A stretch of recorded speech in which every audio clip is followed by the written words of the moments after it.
Lendo da onde eu tinha parado da leitura anterior, estava lendo Paul Tillich, eu estava na página 352,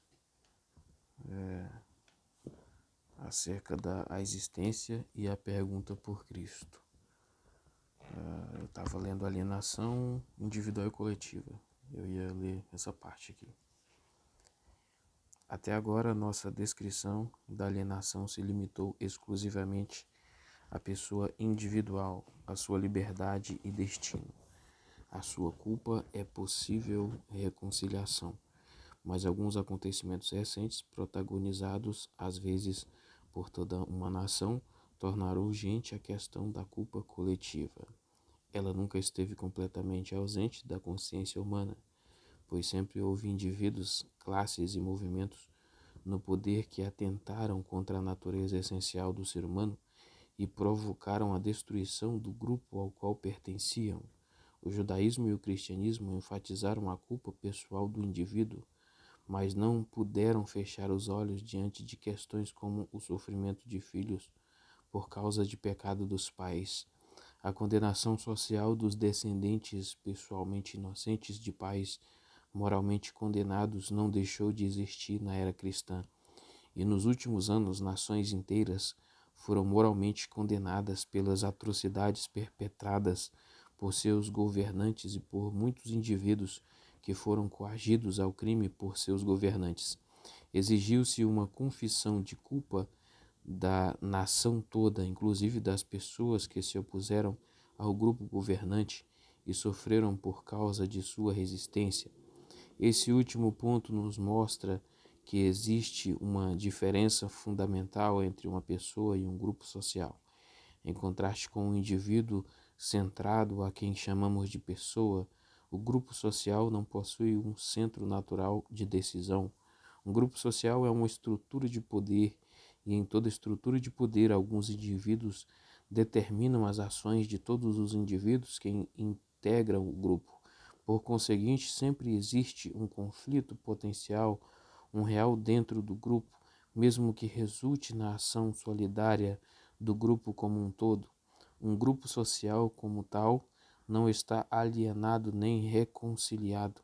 Não existe culpa coletiva, mas existe o destino universal da humanidade, que num grupo determinado torna-se destino particular sem deixar de ser universal. Todo indivíduo participa desse destino e não pode desembaraçar-se dele. E o destino se acha inseparavelmente unido à liberdade. Por isso, a culpa pessoal participa na criação do destino universal da humanidade e na criação do destino especial do grupo social a que pertence essa pessoa.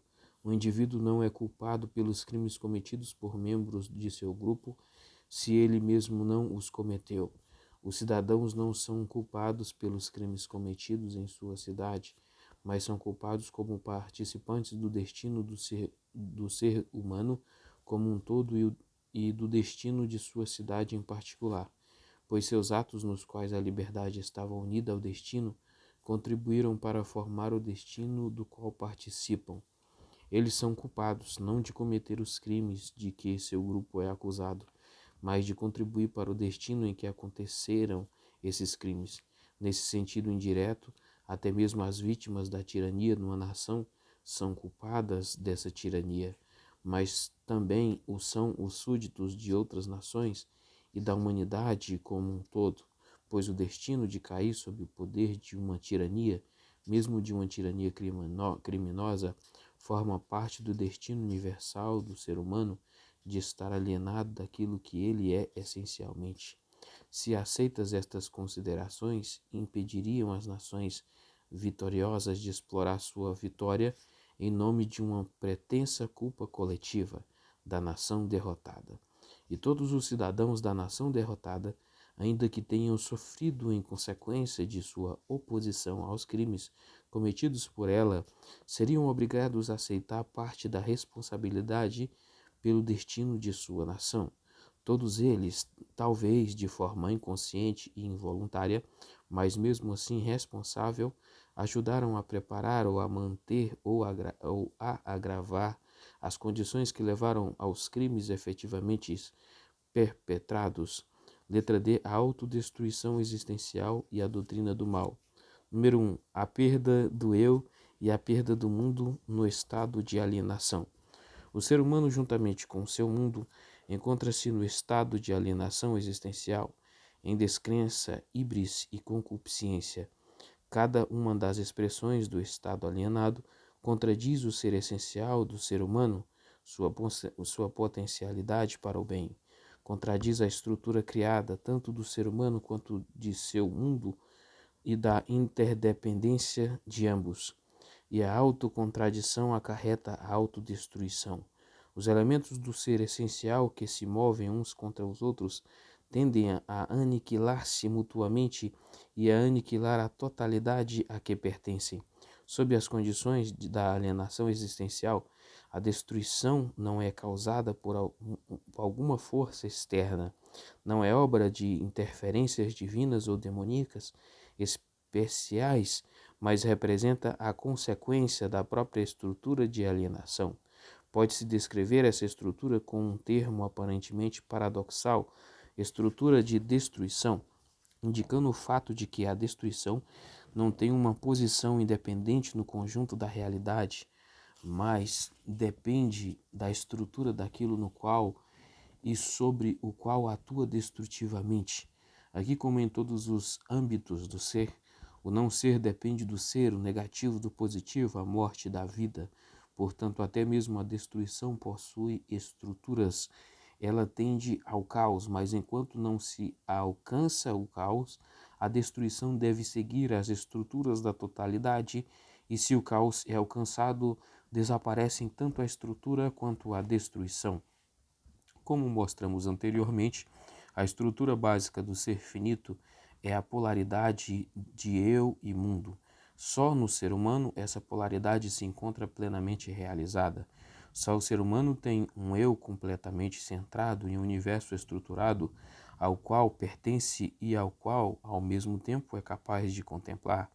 Todos os outros seres que entram no campo de nossa experiência só estão parcialmente centrados e, consequentemente, são sujeitos a seu meio ambiente. O ser humano também tem um meio ambiente, mas o tem como parte de seu mundo. Ele pode transcendê-lo e, de fato, o transcende em cada palavra que pronuncia. O ser humano é livre para fazer de seu mundo um objeto que ele contempla e é livre para fazer de si mesmo um objeto que pode contemplar. O ser humano é livre para fazer de seu mundo um objeto que ele contempla e é livre para fazer de si mesmo um objeto que pode contemplar. Nessa situação de liberdade infinita, ele pode perder-se a si mesmo e ao seu mundo, e a perda de um implica necessariamente a perda do outro. Essa é a estrutura de destruição básica que inclui todas as demais. A análise dessa estrutura constitui o primeiro passo para a compreensão daquilo que frequentemente é descrito como o mal. O termo mal pode ser usado em um sentido mais amplo e em um sentido mais estreito. O sentido mais amplo abrange tudo o que é negativo e inclui tanto a alienação quanto a destruição. A condição existencial do ser humano em todas as suas características, se usamos a palavra neste sentido, considera-se o pecado como mal ao lado de outros. Às vezes é chamado de mal moral, ou seja, a negação daquilo que é moralmente bom. Uma das razões para o uso da palavra mal, neste sentido mais amplo, é o fato de que o pecado pode aparecer em ambas as funções, isto é, como a causa da autodestruição e como um de seus elementos, e então a autodestruição significa pecado aumentado como o resultado do pecado. Em linguagem clássica, Deus pune o pecado lançando o pecador em mais pecado. Aqui o pecado tanto é a causa do mal quanto o mal em si. Sempre deveríamos lembrar que, mesmo neste caso, o pecado é um mal por causa de suas consequências autodestrutivas. À luz do que acabamos de dizer, seria mais apropriado usar a palavra mal no sentido mais estrito, a saber, como as consequências do estado de pecado e alienação. Neste caso, podemos distinguir a doutrina do mal da doutrina do pecado. E nesse sentido é nesse sentido que usaremos a palavra mal nas sessões seguintes. E por isso a doutrina do mal vem depois da doutrina do pecado, delineada nos capítulos anteriores. Esse procedimento possui, além disso, a vantagem de aclarar os conceitos que tratam do problema da teodiceia. Se alguém pergunta como um Deus amoroso e onipotente pode permitir o mal, não podemos responder esta pergunta de uma forma direta. Primeiro é preciso insistir na resposta à pergunta: como pode Deus permitir o pecado? Pergunta que é respondida no exato momento em que é formulada. Não permitir o pecado significaria não permitir a liberdade. Isso equivaleria a negar a verdadeira natureza do ser humano, sua liberdade finita. Só depois dessa resposta podemos descrever o mal como a estrutura da autodestruição que está implícita na natureza da alienação universal. A perda do eu como primeira marca básica do mal é a perda do próprio centro determinante, é a desintegração do eu centrado por pulsões destrutivas que não mais é possível integrar na unidade. Enquanto permanecem centradas, estas pulsões constituem a pessoa como um todo, mas quando se lançam umas contra as outras, dividem a pessoa. Quanto mais profunda é esta ruptura, mais o ser do ser humano, enquanto o ser humano é ameaçado. O eu centrado do ser humano pode ser desintegrado e, com a perda do eu, o ser humano perde seu mundo. A perda do eu equivale à perda do próprio centro determinante, à desintegração da unidade da pessoa. Isso se manifesta nos conflitos morais e nas rupturas psicopatológicas, independente ou interdependentemente. A terrível experiência de qualquer de quebrar em pedaços se apodera da pessoa. Na medida em que isso acontece, também o mundo da pessoa quebra em pedaços. Ele deixa de ser um mundo no sentido de um todo com um sentido. As coisas já não falam mais ao ser humano. Elas perdem seu poder de entrar numa relação significativa com ele, porque o próprio ser humano perdeu esse poder. Em casos extremos, a pessoa experimenta a total irrealidade do próprio mundo. Nada resta a ela a não ser a consciência do próprio eu vazio. Tais experiências são extremas, mas as situações extremas nos revelam as possibilidades existentes na situação comum. As possibilidades de desintegração sempre estão presentes no ser humano como um ser plenamente centrado. Ele não pode tomar sua centralidade como algo pressuposto. Ela é uma forma, mas não é uma forma vazia. Só é efetiva em unidade com seu conteúdo. A forma da centralidade confere ao eu o centro de que necessita para ser o que é. Não existe um eu vazio, uma subjetividade pura. Sob o controle da híbris e da concupiscência, o eu pode aproximar-se do estado de desintegração. A tentativa do eu finito de ser o centro de tudo faz com que, gradualmente, deixe de ser o centro de qualquer coisa. Tanto o eu quanto o mundo se acham ameaçados. O ser humano se torna um eu limitado que depende de um meio ambiente limitado. Ele perdeu seu mundo, só possui seu meio ambiente. Esse fato implica a crítica básica das teorias ambientais do ser humano. Tais teorias afirmam uma concepção da natureza essencial do ser humano que de fato descreve a alienação existencial de sua natureza essencial. Essencialmente, o ser humano tem um mundo porque ele é um eu plenamente centrado. Ele é capaz de transcender todo o meio ambiente na direção de seu mundo. Só a perda de seu mundo o submete à prisão de um meio ambiente, que em verdade não é seu ambiente, a saber, o resultado de um encontro criativo com seu mundo representado por uma parte dele. O verdadeiro meio ambiente do ser humano é o universo, e todo meio ambiente particular é uma parte do universo. Só na alienação podemos descrever o ser humano como um mero objeto do impacto ambiental. 2. Os conflitos internos das polaridades ontológicas no estado de alienação. Letra A. A separação de liberdade e destino. A interdependência existente no estado de alienação entre a perda do eu e a perda do mundo se manifesta na perda interdependente dos elementos polares do ser. A primeira polaridade é constituída por liberdade e destino. No ser essencial, isto é, no estado de inocência sonhadora, liberdade e destino se encontram mutuamente imbricados, são distintos, mas são não separados, vivem em tensão, mas não em conflito. Ambos estão enraizados no fundamento do ser, isto é, na fonte de ambos e no fundamento de sua unidade polar. No momento em que a liberdade desperta, começa um processo através do qual a liberdade se separa do destino ao qual pertence. Ela se converte em arbitrariedade, em arbitrariedade. Atos caprichosos são atos nos quais a liberdade tende a separar-se do destino. Sob o controle da híbris e da concupiscência, a liberdade deixa de se relacionar com os objetos propostos pelo destino. Ela se relaciona com um número indefinido de conteúdos. Quando o ser humano se torna o centro do universo, a liberdade perde seu caráter definido. De um modo indeterminado e arbitrário, a liberdade se dirige a objetos, pessoas e coisas que são completamente contingentes para o sujeito que opta por eles e que, portanto, podem ser substituídos por outros igualmente contingentes e, em última análise, estranhos ao sujeito. O existencialismo, auxiliado pela psicologia do profundo, descreveu a dialética dessa situação em termos de inquietude, vazio e falta de sentido. Se não existe qualquer relação essencial entre a agente livre e seus objetos, então nenhuma escolha é objetivamente preferível à outra. Todo compromisso com uma causa ou pessoa carece de sentido. Não é possível estabelecer qualquer propósito dominante.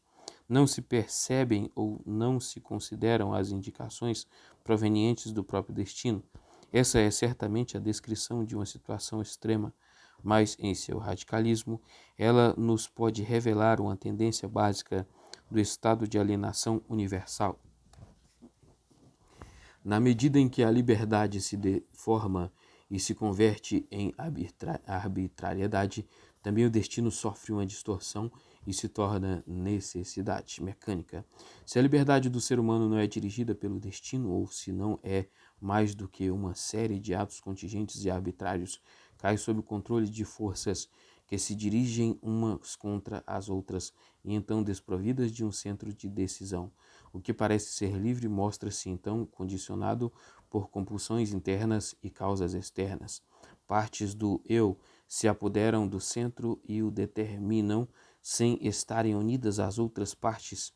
O motivo contingente substitui esse centro que deveria unir os motivos numa decisão centrada, mas que agora é incapaz de fazê-lo. Esse é o caráter ontológico do Estado que a teologia clássica definiu como a escravidão da vontade, ou a vontade cativa. Em vista dessa estrutura de destruição, poder-se-ia dizer que o ser humano usou sua liberdade para esbanjar sua liberdade e que seu destino é perder seu destino. A controvérsia tradicional entre indeterminismo e determinismo reflete essa distorção da liberdade em arbitrariedade e do destino em necessidade mecânica. Assim como a teoria ambiental do ser humano, tanto o indeterminismo como o determinismo são teorias da natureza essencial do ser humano, expressas em termos que são descrições da natureza alienada do ser humano. O indeterminismo converte a liberdade humana numa questão de contingência e, com isso, anula a própria responsabilidade que tentava preservar contra o determinismo. E o determinismo submete a liberdade do ser humano à necessidade mecânica, transformando-a em algo completamente condicionado, que como tal carece de todo destino, inclusive do destino de possuir uma verdadeira teoria do determinismo, pois sob o domínio da necessidade mecânica não existe nem verdade nem destino. O indeterminismo e o determinismo espelham o estado de alienação do ser humano no que se refere à liberdade e ao destino. Letra B, a separação de dinâmica e forma. Todo ser vivo, e por analogia, todo ser, busca ir além de si mesmo e além da forma através da qual ele tem o ser. Na natureza essencial do ser humano, dinâmica e forma estão unidas, Mesmo para transcender uma determinada forma, precisa de outra forma. No ser essencial existem formas de autotranscendência da forma. A unidade delas com a dinâmica do ser jamais se rompe. De maneira fragmentária, podemos ver essa unidade em pessoas, tanto no âmbito secular como religioso, em que a graça é efetiva. Em contraste com esses símbolos de reunião, a ruptura existencial entre dinâmica e forma é óbvia. Sob o domínio da híbris e da concupiscência, o ser humano é arrastado para todas as direções, sem qualquer meta e conteúdo definidos. Sua dinâmica se transforma em uma informe busca por autotranscendência. Não é a nova forma que atrai a autotranscendência da pessoa. A dinâmica se tornou um fim em si mesma. Pode-se falar na tentação do novo, que em si mesma constitui um elemento necessário de toda autoefetivação criativa, mas que distorcida sacrifica o criativo ao novo. Quando falta a forma, nada de real é criado, pois sem a forma nada é real. Mas a forma sem a dinâmica também é destrutiva. Se uma forma é abstraída da dinâmica em que é criada e é imposta a uma dinâmica a qual não pertence, converte-se em lei externa, expressiva e produz um legalismo sem criatividade ou surtos de revolta das forças dinâmicas que acabam levando ao caos e frequentemente por relação a formas mais acentuadas de repressão. Essas experiências pertencem à condição humana, tanto na vida individual como na vida social, tanto na religião como na cultura. Há uma contínua passagem da lei ao caos e do caos à lei.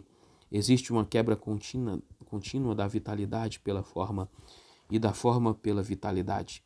Mas se desaparece um dos polos, desaparece também o outro. A dinâmica, a vitalidade e a tendência de romper a forma terminam no caos e no vazio. Elas se perdem quando separadas da forma, e a forma, a estrutura e a lei acabam na rigidez e no vazio. Elas se perdem quando se separam da dinâmica. Esta é a crítica básica a todas as doutrinas do ser humano que descrevem sua natureza essencial em termos de mera dinâmica ou em termos de mera forma. Já nos referimos a algumas delas ao tratarmos a doutrina da concupiscência. Se o ser humano é entendido essencialmente como libido ilimitada ou como ilimitada vontade de poder, a base para esta compreensão do ser humano não é sua natureza essencial, mas seu estado de alienação existencial. A incapacidade de alcançar uma forma na qual se satisfaça de maneira provisória ou duradoura a dinâmica da natureza do ser humano é uma expressão da alienação do ser humano com relação a si mesmo e à unidade essencial de dinâmica em forma. A mesma crítica deve ser feita às interpretações da natureza humana que privam o ser humano da dinâmica do seu ser, reduzindo o verdadeiro ser humano a um sistema de formas lógicas, morais e estéticas, às quais o ser humano deve se sujeitar. As filosofias do senso comum, bem como algumas doutrinas racionalistas e idealistas do ser humano, eliminam a dinâmica na autorrealização humana. A criatividade é substituída pela sujeição à lei, uma característica do ser humano na alienação. Ambos os tipos de doutrina do ser humano, o dinâmico e o formal, descrevem a condição existencial do ser humano. Essa é sua verdade e, ao mesmo tempo, a limitação de sua verdade. Letra C, a separação de individualização e participação. A vida se individualiza em todas as suas formas, ao mesmo tempo, a participação mútua do ser no ser mantém a unidade do ser. Os dois polos são interdependentes. Quanto mais individualizado for um ser, tanto maior será sua capacidade de participar. O ser humano, como um ser completamente individualizado, participa do mundo em sua totalidade através da percepção, da imaginação e da ação. Em princípio, não existem limites para esta participação, já que o ser humano é um eu completamente centrado, mas no estado de alienação, O ser humano se fecha em si mesmo e suprime toda participação. Ao mesmo tempo, ele cai sob o poder de objetos que tendem a convertê-lo em mero objeto desprovido de um eu. Quando a subjetividade se separa da objetividade, os objetos devoram a concha vazia da subjetividade. As descrições sociológicas e psicológicas dessa situação demonstraram de forma convincente a interdependência entre a solidão do indivíduo e a submersão no coletivo. Contudo, elas se referem a uma situação histórica particular e predominantemente a nossa. Elas nos dão a impressão de que a situação a qual apontam a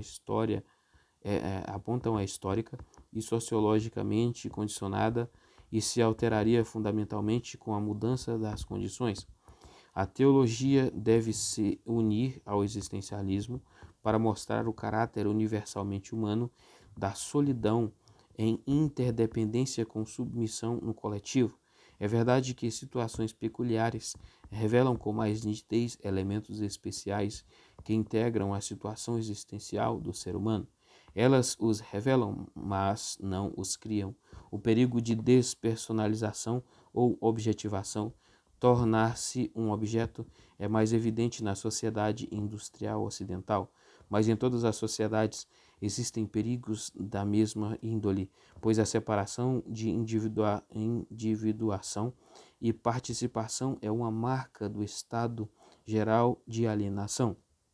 Esses perigos pertencem às estruturas de destruição e estão fundamentados no nível do mal em toda a história.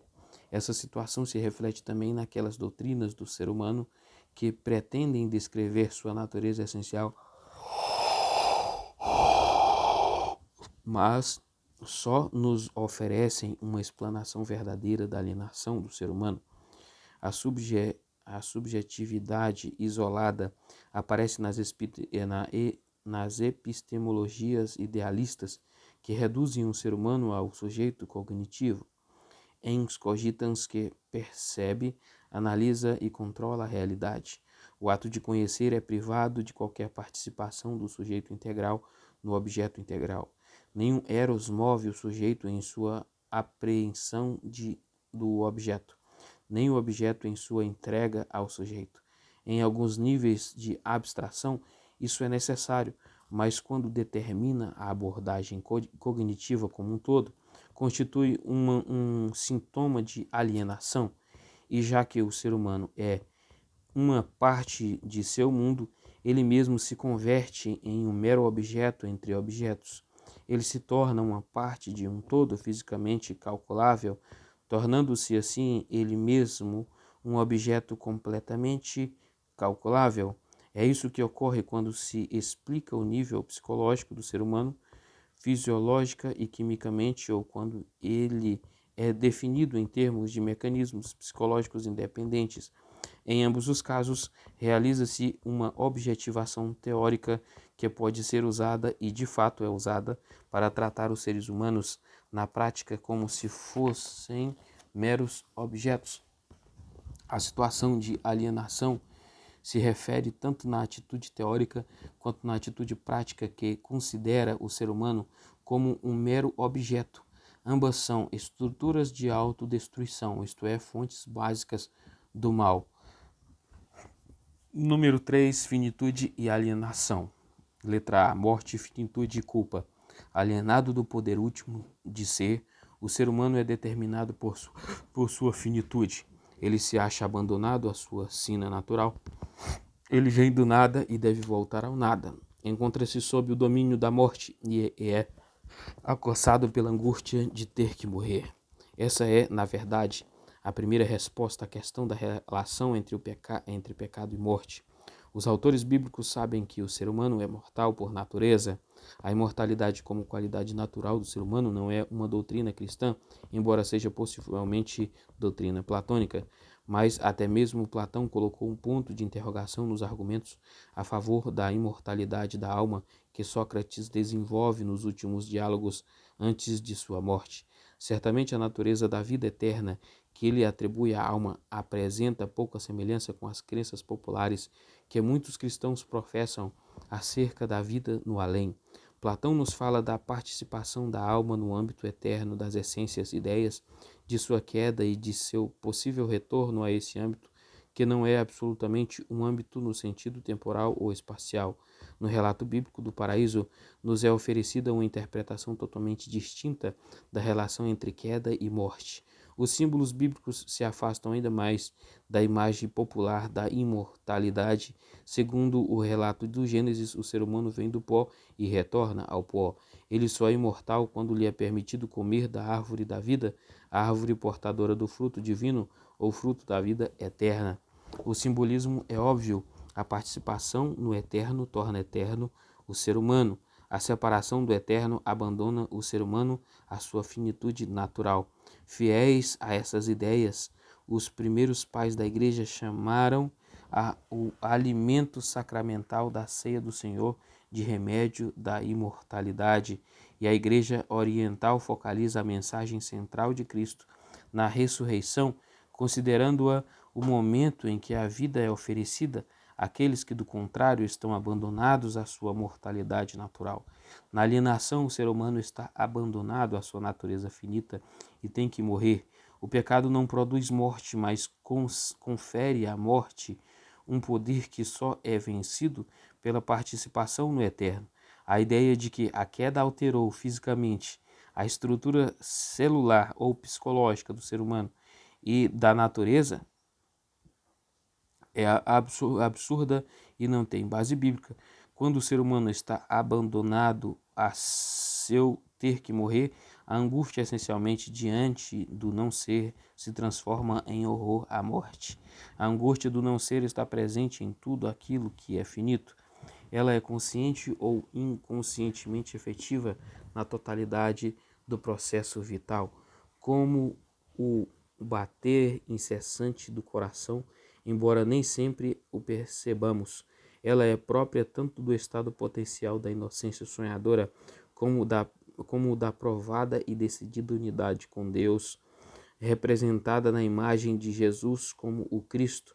A descrição dramática da angústia de Jesus na iminência da morte nos confirma o caráter universal da relação entre finitude e angústia. Na situação de alienação, o elemento da culpa altera o caráter da angústia. A perda da nossa eternidade potencial é experimentada como algo pelo qual somos responsáveis, apesar de sua efetividade trágica universal. O pecado é o aguilhão da morte, não sua causa física. Ele transforma a consciência angustiada de ter que morrer na dolorosa constatação da perda da eternidade.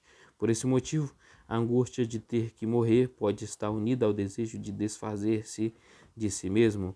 Deseja-se a aniquilação para evitar a morte em sua dupla natureza, como fim da vida e como culpa. No estado de alienação, a angústia da morte é mais do que a angústia da aniquilação. Ela transforma a morte no mal, numa estrutura de destruição. A transformação da finitude essencial em mal existencial é uma característica geral do estado de alienação. Descrevem-se as mais recentes análises, tanto cristãs quanto não cristãs, da situação humana e a encontramos refletida com singular intensidade na literatura existencialista de nossos dias. Essas descrições são aceitáveis e extremamente importantes para a teologia sempre que se mantiver uma nítida distinção entre finitude e alienação, como o fizemos em nossa análise da morte. Caso contrário, a descrição, por mais valioso que seja o material que nos forneça, deve ser revista à luz da doutrina da criação e da distinção entre ser essencial e existencial. Letra B. Alienação, tempo e espaço. Nenhuma descrição das estruturas do mal pode ser exaustiva. É uma tarefa sem fim. As páginas da literatura mundial em todo tempo e lugar estão repletas delas. Continuamente se descobrem novas realizações do mal. A literatura bíblica está repleta delas, mas também o está a literatura de outras religiões e as obras da cultura secular. A teologia deve estar consciente dessa percepção universal de formas do mal. Ela não pode enumerá-las, mas pode e deve assinalar algumas de suas estruturas básicas. Como estruturas do mal, elas são estruturas de autodestruição, estão baseadas nas estruturas da finitude, mas lhes acrescentam os elementos destrutivos e os transformam do mesmo modo que a culpa transforma a angústia da morte. A natureza categorial da finitude, tempo, espaço, causalidade e substância, é válida como estrutura da totalidade da criação, mas a função das categorias da finitude muda sob as condições da existência. Nas categorias manifesta-se a unidade do ser e do não ser em todos os seres finitos. Portanto, elas produzem angústia, mas podem ser afirmadas pela coragem sempre que se experimenta a predominância do ser sobre o não ser. No estado de alienação, perde-se a relação com o poder último do ser. Nesse estado, as categorias controlam a existência e produzem uma dupla reação em relação a elas, resistência e desespero. Quando experimentamos o tempo sem o eterno agora, através da presença do próprio poder de ser em si, conhecemos o tempo como mera transitoriedade, que exclui qualquer presença efetiva. Vemos o tempo tal como nos sugerem os mitos relativos aos deuses do tempo, como um poder demoníaco que destrói tudo o que ele próprio criou. As tentativas do ser humano de se opor a ele são inúteis. O ser humano procura prolongar o reduzido lapso de tempo que lhe foi concedido. Ele tenta preencher o momento com tantas coisas transitórias quantas possíveis. Trata de criar para si mesmo uma memória no futuro que não será mais seu. Imagina uma continuação de sua vida após o término de seu tempo e imagina uma infinitude sem eternidade. Essas atitudes são formas de resistência que o ser humano opõe à ameaça última do não ser implícita na categoria do tempo. O colapso dessa resistência em suas múltiplas formas é um dos elementos da estrutura do desespero. Não é a experiência do tempo como tal que gera o desespero, mas antes do fracasso em oferecer resistência ao tempo.